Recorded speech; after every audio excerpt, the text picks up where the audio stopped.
fruit or vegetable to describe your research or your career, what would you use? It's a very great question, a very fun question as well. So I would probably say a pumpkin. Pumpkin. A pumpkin, which is very difficult to find, surprisingly, here in this country. Every year I struggle with trying to find the right pumpkin. Only Halloween, only Halloween. It's such a seasonal vegetable here. But I think the reason why I picked the pumpkin, because of three reasons.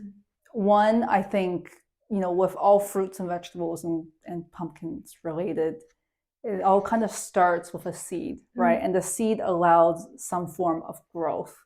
So I think the seed moment for me was when I became interested in environment, which we spoke about earlier.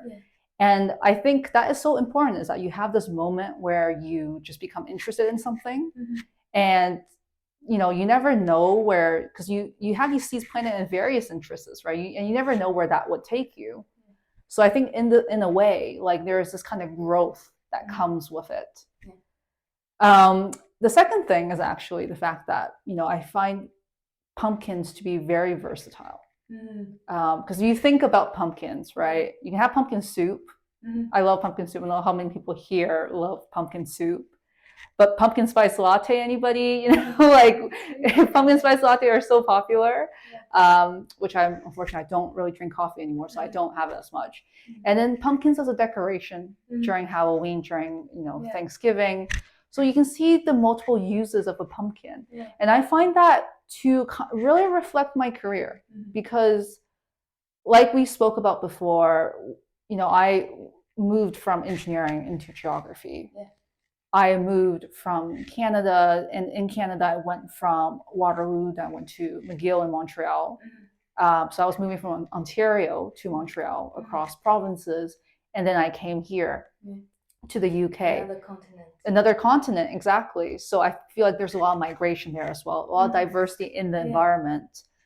But I think my research interests have also changed, which is also in a good way, and it's quite diverse in its own way, because I started doing work on more on environmental health. During my master's, I was looking at waterborne diseases, and in a research assistantship, I was looking at air pollution and health. And then for my PhD, I was looking at mosquito-borne diseases, infectious diseases, and environment and health. So it has changed in different ways, but in a good way, because now I think it makes me appreciate that in a lot of ways, all these different things are connected. And there are very similar tools and methods we can use to tackle these problems. And because if you have the knowledge in one of those things or two of those things, it will really help you understand other things as well.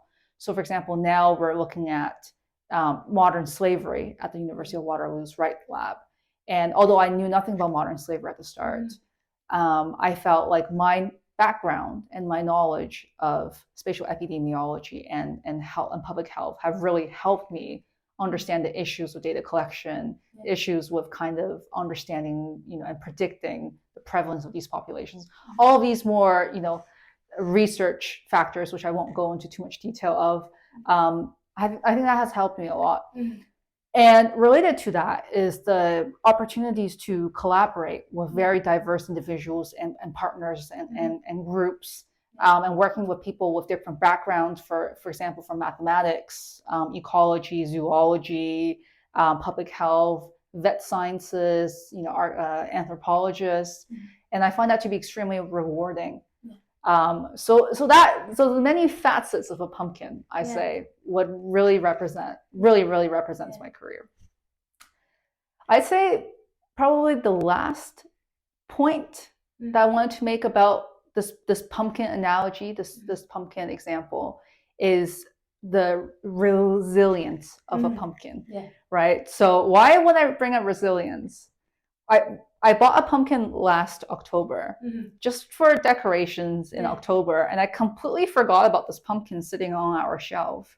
And then last month, I was looking on my shelf and I realized that pumpkin is still there. And it hasn't changed. It's not like it was rotting or anything. It was just sitting there, looked good as new. And, that ability to withstand a few weeks, months, or so on. I mean, in pumpkin, that might be, I mean, human, that might be years, right? In human time, it might be years. But pumpkins will be like maybe a few months, maybe a few weeks.